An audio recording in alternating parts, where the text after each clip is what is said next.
Doctor صاحب یہ سارا کریڈٹ آپ کو جاتا ہے بے شک. تو آپ کو کیسے مطلب اور جس طرح سے آپ نے اپنے کریئر کو گیو اپ کیا یہ تو بہت بیوقوفی لگتی ہے ایک بندے کے پاس جس کے پاس سیٹ ہو کرسی ہو عہدہ ہو اختیار ہو اقتدار ہو اور اسے ساری زندگی محنت کر کے وہ حاصل کیا ہو وہ سب کچھ چھوڑ کے فرش پہ بیٹھ جائے کہ میں لوگوں کی خدمت کرنے جا رہا ہوں. جی نہیں، سب سے پہلے تو میں یہ کہوں گا کہ یہ کریڈٹ جو ہے یہ پاکستان کے لوگوں کو جاتا ہے جنہوں نے ہمیں اتنی مدد کی کہ ہم نے وہ پیسے اکٹھے کیے اور اپنے ان بہن بھائیوں کو پیش کیے.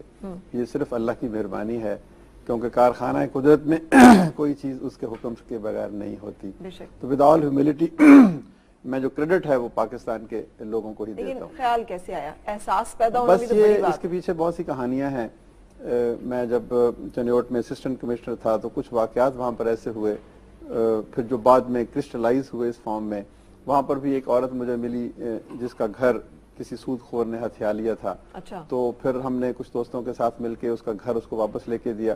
تو اس عورت نے دعا کی کہ آپ ایسے بہت سے کام کریں گے. تو الحمدللہ شاید اسی کی دعا کا اثر ہے کہ پھر میں ایک ادارے میں کام کرتا رہا. وہاں پر چھوٹے قرضے دیے جاتے ہیں بغیر سود کے ساتھ. تو وہیں احساس ہوا کہ یہ سود تو اللہ سے جنگ ہے اور یہ لوگوں کے اوپر ایک بہت بڑا بوجھ بھی ہے. تو وہاں پر پھر ہم نے ڈیزائن کیا یہ سسٹم کہ اسلام کا جو قرض حسن کا نظام ہے جس میں آپ اپنے بھائی کو قرضہ دیتی ہیں بہن کو دیتی ہیں اگر 1000 یا 10,000 دیتی ہیں تو اتنا ہی واپس لیتی ہیں. تو اس انفرادی نظام کو ہم اگر انسٹیٹیوشنلائز کر لیں تو یہ پھر بہت سارے لوگوں کی زندگی بہتر ہو سکتی ہے. کوئی قرض پہ کوئی سود نہیں لیا جاتا. نہیں سود نہیں لیا جاتا نہ کوئی سروس چارجز لیے جاتے ہیں. ہم ایک پیغام دیتے ہیں کہ دینے والے بن جائیں آپ بھی اپنے جیسے کسی اور بھائی کی مدد کریں. اس پیغام کے ساتھ ہم اس کو دیتے ہیں. تو الحمدللہ چند ہزار سے یہ کام شروع ہوا. ایک خاتون سے یہ کام شروع ہوا ایک کچی بستی میں آج سے کوئی 15 سال پہلے. اور آج الحمدللہ ہم تقریباً 12 لاکھ پورے پاکستان میں گھرانے ہیں جو 70-80 لاکھ افراد بنتے ہیں. کوئی 22 ارب روپے کی رقم ہم ان کو پیش کر چکے ہیں. اسی محبت سے خاص اور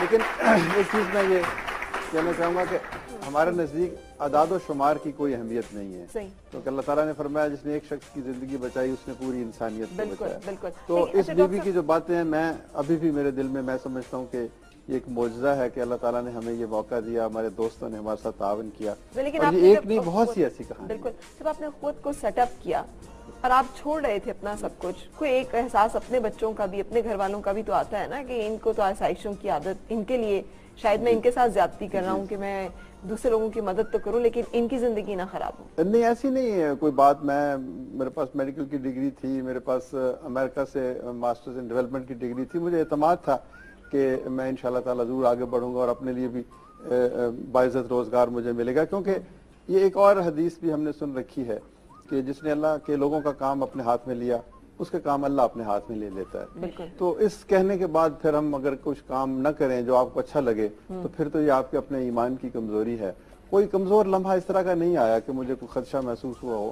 ابھی بھی مشکلات آتی ہیں مالی مشکلات بھی آتی ہیں اور بھی کئی طرح کی مشکلات انتظامی مشکلات بھی آتی ہیں لیکن ایک لمحے کے لیے بھی یہ شک و شبہ سامنے نہیں آتا کیونکہ یقین ہے کہ یہ کام جو نیکی کا ہے وہ رک سکتا نہیں ہے. صحیح بالکل صحیح. ہم نے ڈاکٹر یونس کے بارے میں سنا تھا گرامین بینک اور بنگلہ دیش کا بڑا مشہور ماڈل لیکن اس پہ شرح سود بعد میں اتنی زیادہ کہ جو لوگ تھے وہ خاصی پریشانیوں کا شکار ہوئے. آپ تو اس سے بہت بڑے لیول کا کام کرے تو انسپریشن مطلب جو آپ نے باتیں انسپریشن جو ہماری دو پیمانوں پر انسپریشن ہے. ایک تو یہ ہے کہ مواقعات مدینہ ہماری انسپریشن ہے کہ ہم نیکی کا راستہ پا ہی نہیں سکتے جب تک ہم کسی اور کی مدد نہ کریں.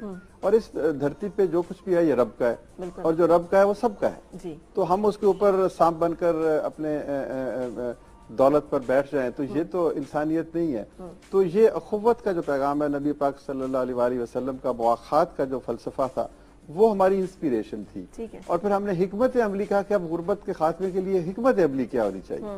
کسی کو ہنر دے دو کسی کو روزگار دے دو کسی کو نوکری دے دو کسی کو تعلیم دے دو. بہت سے راستے ہیں. تو ہمیں لگا کہ یہ جو قرض کا راستہ ہے جس سے آپ ایک شخص کو 10-20 ہزار روپے دے کے کھڑا کر دیتے ہو کہ ابھی شام کو 1000 روپے کما سکتے ہو اور اس میں سے سود نکال لیں اور اس میں اخوت ڈال دیں اس میں کاروبار ختم ہو جائے اور محبت آ جائے تو پھر وہ شخص بھی دینے والا بن جاتا ہے. بہت زیادہ اس ماڈل کے نزدیک ہے نا کہ آپ صلی اللہ علیہ وسلم کے پاس ایک شخص پیش ہوا اور اس نے کہا میرے پاس کھانے کو کچھ نہیں ہے, تو پوچھا کچھ ہے, ایک کمبل ہے اور ایک وہ ہے, تو کہا یہ بیچ کر لے کر آؤ, اور ایک کلہاڑی وہ لے کر آئے, تو دستہ خود اپنے ہاتھ سے لگا کے دیا کہ جاؤ. دیکھیں اسلام دو چیزوں کا سخت مخالف ہے, ایک ہے ارتکاز, دولت کا ارتکاز اور سرمایہ دارانہ ذہنیت, اور دوسری ہے بھیک اور خیرات. بالکل گداگری باقی نہیں ہے. یہ تو اسی لیے فرمایا گیا کہ قرض حسن کی 18 نیکیاں اور صدقے کی 10 نیکیاں. اچھا, یعنی آپ کو یہ انسپائر کیا گیا ہے کہ آپ کسی کو قرض حسن دو تاکہ اس کی عزت نفس پہ بوجھ نہ پڑے.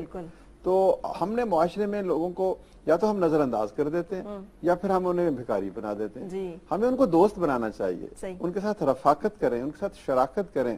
اب آپ یہ دیکھیں کہ یہ جو بی بی ابھی ماشاءاللہ اپنی کہانی سنا رہی تھی, ہمت تو ان کے اندر ہے, عظمت ان کے اندر ہے, ہمیں صرف ہم نے ان کا ہاتھ پکڑا, انہوں نے کی, ہم نے ہاتھ پکڑا. تو ایسے یہ سب کہانیاں ایسی ہی ہیں, یہ 12 لاکھ کہانیاں ایسی ہیں کہ طاقت, اعتماد اور عزت اور آگے بڑھنے کا حوصلہ تو ان میں پہلے سے موجود ہے. ہم نے تو صرف کہا کہ ہم آپ کے ساتھ ہیں. اتنا کہنے سے ان لوگوں کو دنیا جو ہے اپنے سامنے جھکتی ہوئی محسوس ہوئی. مین بیہائنڈ جسے کہتے ہیں, یہ اتنے لوگوں کی زندگیاں بدلنے کا, اور پھر انہوں نے جس طرح اپنے ادارے کی بنیاد کی. ڈاکٹر صاحب کبھی آپ کو ڈر لگا کہ جھوٹ بول کے آپ سے شاید پیسے لے لیں اور آپ کو پیسے واپس نہ کریں, کوئی دھوکہ دیں؟ دیکھیں ہماری اس ادارے کی بنیاد ہی اعتماد پر ہے. 22 ارب روپے ہم نے اعتماد پہ دیے ہیں اور 99.9% کی شرح سے لوگوں نے واپس کیے ہیں. تو آپ بتائیں کہ کون جھوٹ بول رہا ہے؟ اس معاشرے کے جو غریب آدمی ہیں وہ تو بہت ہی محبت کے قابل ہے, قابل اعتماد ہے. آپ اس سے محبت کر کے تو دیکھیں. آپ کوئی سیکیورٹیز رکھتے ہیں؟ کوئی سیکیورٹی نہیں ہے ان کی, بس باہمی ضمانت ہوتی ہے. وہ ہمیں بتاتے ہیں کہ ہم کام کر رہے ہیں اور ہم تھوڑی سی ان کے اوپر نگاہ بھی رکھتے ہیں کہ وہ کہاں رہتے ہیں, کہاں جاتے ہیں, کہاں کاروبار کرتے ہیں. تو یہ ایک باہمی اخوت. دیکھیں نام جو ہے نا ہمارا, وہ ہمارا ویژن بھی ہے, وہ ہماری حکمت عملی بھی ہے, وہ ہمارا اوڑھنا بچھونا ہے. ہم ان سے بھائی چارہ کرتے ہیں. یہ ہماری بہن ہے. اخوت ادارہ ان کا والد ہے, ان کا ماں ہے, ان کا بیٹا ہے, اور ہم سے اگر کوئی کوتاہی ہوتی ہے تو ہم اس پہ شرمندہ ہوتے ہیں کہ ہم ان کو وہ اس لیول کی محبت کیوں نہیں دے سکے. آپ کو خود کوئی مشکلات آئیں لوگوں کی مشکلات کو ختم کرنے میں, کم کرنے میں؟ میں عرض کیا, ہمیں مشکلات آتی ہیں. لوگ ہمیں دھمکیاں دیتے ہیں, ہمارے دفتروں میں ڈکیتیاں ہوتی ہیں. جو معاشرے کے حالات ہیں, ہمارے 4 5 6 بلکہ دفتروں میں ڈکیتیاں ہوئیں. لوگ ہم سے پیسے لے کے چھین جاتے ہیں, بندوقیں لے آتے ہیں, اور پھر غلط, جس کو اگر کوئی مستحق نہیں ہے اس کو ہم قرضہ اگر نہیں دے پاتے کچھ اصولوں کی بنیاد پر, تو وہ پھر ہمارے خلاف ہوتے ہیں, پر الزام لگاتے ہیں. لیکن یہ 11 لاکھ خاندانوں کے جو پھیلے ہوئے ہاتھ ہیں, یہ ہمارے لیے دعا بھی تو کرتے ہیں, دعا ہے, یہ ہمارے لیے تحفظ ہیں. بالکل بالکل.